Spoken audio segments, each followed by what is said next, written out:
Assalamualaikum warahmatullahi wabarakatuh. Selamat pagi, salam sehat untuk kita semua. Hari ini kita akan belajar tentang ekosistem. Apa itu ekosistem? Ayo kita cari tahu.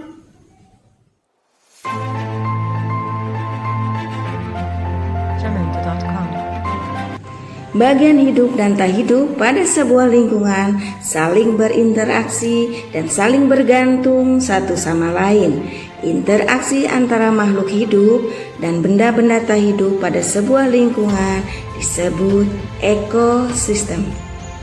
Ekosistem tersusun atas individu, komunitas, dan populasi. Ayo kita cari tahu lebih banyak lagi.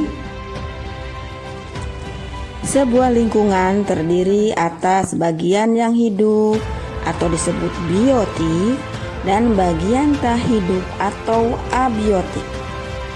Biotik terdiri dari tumbuhan, hewan, dan makhluk hidup lainnya. Abiotik seperti cahaya matahari, air, udara, dan tanah.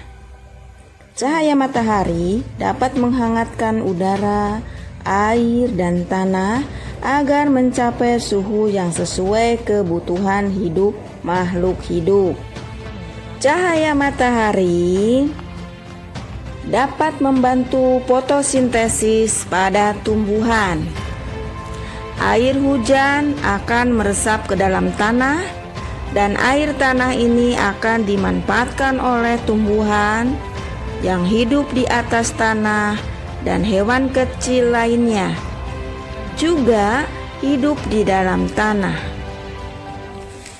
Interaksi makhluk hidup dan benda-benda tak hidup dalam lingkungan tersebut disebut ekosistem. Ekosistem tersusun oleh individu, populasi, dan komunitas. Apakah itu individu? Individu suatu makhluk hidup tunggal. Contohnya seekor kambing, burung, dan pohon. Sedangkan populasi adalah kumpulan individu sejenis yang menempati daerah tertentu. Contoh, kolam, populasi ikan, teratai, lumut, dan lain-lain. Komunitas yaitu populasi makhluk hidup di suatu daerah tertentu. Contohnya, komunitas sungai, padang rumput, dan lain-lain.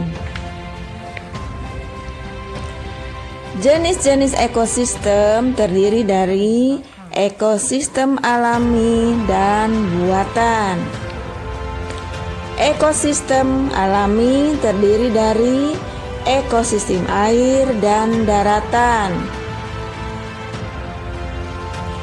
Contoh ekosistem darat adalah padang rumput, hutan, padang pasir, tundra, dan taiga. Sedangkan ekosistem air terdiri dari kolam, sungai, danau, bendungan, dan lain-lain. Yang berikutnya adalah ekosistem buatan.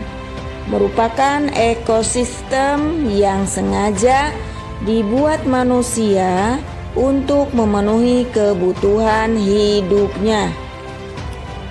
Contohnya sawah, bendungan, kolam, kebun, taman, dan lain-lain. Ekosistem juga dapat berubah sepanjang waktu. Komponen-komponennya dapat mengalami peningkatan dan penurunan dalam sejumlahnya. Contoh, pada musim hujan, sebuah kebun akan lebih banyak menerima air hujan dibandingkan di musim kemarau, sehingga tanamannya akan tumbuh subur. Dan jika musim kemarau, air akan sedikit dan tanaman tumbuh tidak subur.